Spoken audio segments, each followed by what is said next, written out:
Hey guys, this is Nathan and welcome to the Gaming 4. Today in this Unturned map review, we're going to be covering a map called Coquelicot. At least I think that's how you pronounce it. This is another one of the maps that was suggested to us a long time ago and we're just now getting around to it, and it actually scored pretty well. It got a 79 out of 100. It's unfortunate that it didn't break the 80 mark, but it did really well for the style and type of map it was. So let's start by talking about some of the strengths of the map and what was really good about it. So something that was really good about this map that a lot of other maps do as well is that it included a lot of high tier areas, including dead zone, military zones, and even some Easter eggs, which some maps don't include. Relating to the Easter eggs, they were actually quite good and they were kind of worth visiting, so if you do happen to find an Easter egg, it's definitely worth it. Another really important thing that this map did a good job of including is vehicle spawns, both land and air, and along with that, it did include a bunch of vehicle maintenance gear as well. So we did find some gas cans, some socket wrenches, stuff like that. One thing we didn't find was a blowtorch, and I'm not really sure if that's because the blowtorch spawns were rare or we just had bad luck, but something that could have been nice is if we would have found a blowtorch. So if the spawns do exist, it would have been good if they were made a little more common, but overall just good use of vehicles throughout the entire map because it's super useful for traveling from place to place. One of the main strengths of this map was that it had some really creative areas throughout the map. First of all, it had a couple really cool cities that had really cool themes to them. Obviously, a lot of work was put into decorating them in unique ways. Also, throughout the map in certain locations, there was some good use of objects, including custom objects that were made out of other objects using the scale tool and whatnot. Whenever we see that in a map, it's always really nice because it shows that the map maker put a lot of time into that and actually was really creative when making the map. In terms of some of the basic survival gear, this map also included a decent amount of clothes and food. They were not as spread out as we would have liked, but there was quite a bit that we found at the beginning that really helped us start our survival. Alright, so that's pretty much it for the strengths of this map.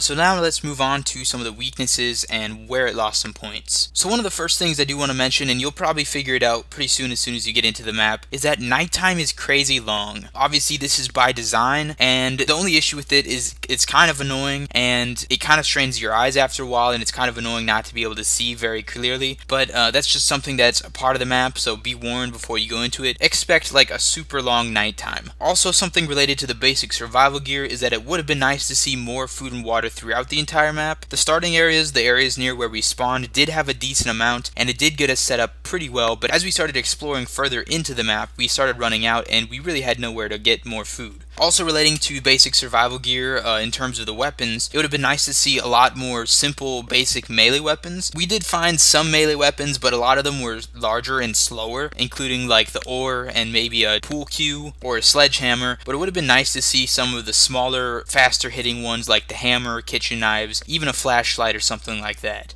Also, another thing that could have been improved is that overall the types of item spawns were inconsistent throughout the entire map. For example, clothing spawns only really spawned in certain areas, and if you killed a zombie or something, there was very little chance that it actually dropped some clothing for you. So just small things like that, keeping resources balanced throughout the entire map. You don't want to have the players go to a certain part of the map to get a certain type of resource. You want them to be able to pick up at least the basic resources from general areas throughout the entire map. In terms of the Easter eggs, it would have been nice if they had better stuff inside of them. For example, if you're going to find the Easter egg, it's nice to get something out of it. Something item-wise, maybe an NPC or a quest. Something to make it worth finding in the first place. So overall, the Easter eggs were really nice. They were very creative and very cool. It would have been really good to find some sort of unique resource in there that you couldn't find anywhere else in the map. Something else relating to the higher tier area of the map, for the dead zones, we actually had a lot of trouble finding dead zone gear in order to get into the dead zone in the first place. So it would have been nice to see maybe some gas masks or maybe even biohazard clothing throughout the map in some other place, so that when you get to actually explore the dead zone, you don't die right away from radiation poisoning.